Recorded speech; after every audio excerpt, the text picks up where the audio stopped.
संपूर्ण मराठा समाजाचं त्याच्यामध्ये एक व्यक्ती नाही. नाना पटोले म्हणजे एकटा नसतो, आखरी समूह असतो. आखरी जरांगे पाटलांच्या सोबत एवढा मराठा समाज उभा झाला, त्यांच्या नेतृत्वात झाला. संपूर्ण मराठा समाजाची ताकद त्याच्यामध्ये, हे कोणालाच नाकारता येत नाही. पण हे श्रेयाचा बाद नाही, त्या समाजाला न्याय मिळाला की नाही मिळाला ही एकदा स्पष्टता त्या ठिकाणी व्हावी, ही भूमिका काँग्रेस पक्षाची आहे. मराठा समाजाला काही टिप्स देणार आहात का जरांगे पाटलाला याविषयी? मग आपण मला हे बघा, माझं आपण त्यांच्याशी काही बोललेलं नाहीये, त्याच्यामुळे आमच्याशी चर्चाही नाही त्यांची, आणि माझं काही जवळून त्यांचा परिचय पण नाही. त्यामुळे समजा कुठे भेट झाली तुम्ही त्यांना निश्चितपणे भेटेल.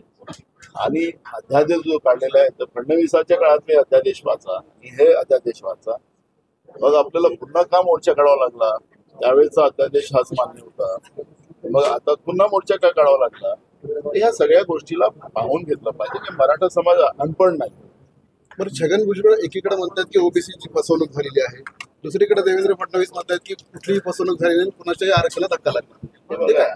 मंत्रिमंडळातल्या मंत्र्यांमध्ये केंद्रातला एक मंत्री आहे की मराठा समाजाचं तुष्टीकरण झालं असं म्हणतो की नाही, तेही ऐकलं आपण. महाराष्ट्रातल्या मंत्रिमंडळामध्ये जे काही मतभेद आहे, आणि मतभेद नाही आहे, हे दिखावा आहे.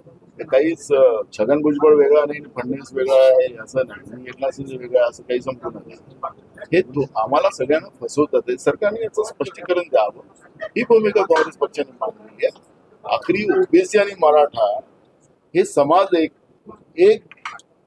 जीव आहे, शेतं आहेत, घरं आहेत.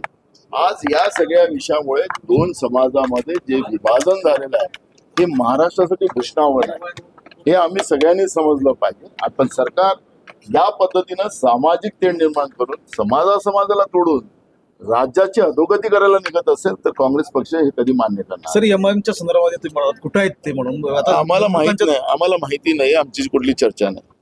प्रकाश आंबेडकरांच्या संदर्भामध्ये आहे ते आमच्या सोबत राहत.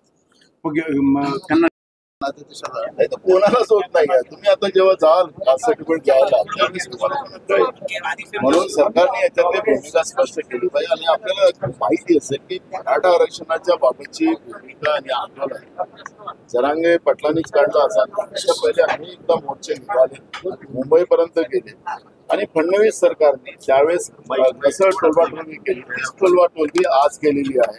त्याच्यामध्ये तुम्ही ते फडणवीसांच्या काळातली अध्यादेश वाचा, आणि हा अध्यादेश शब्दाचा फेरफार आहे, फार काही बदल नाहीये.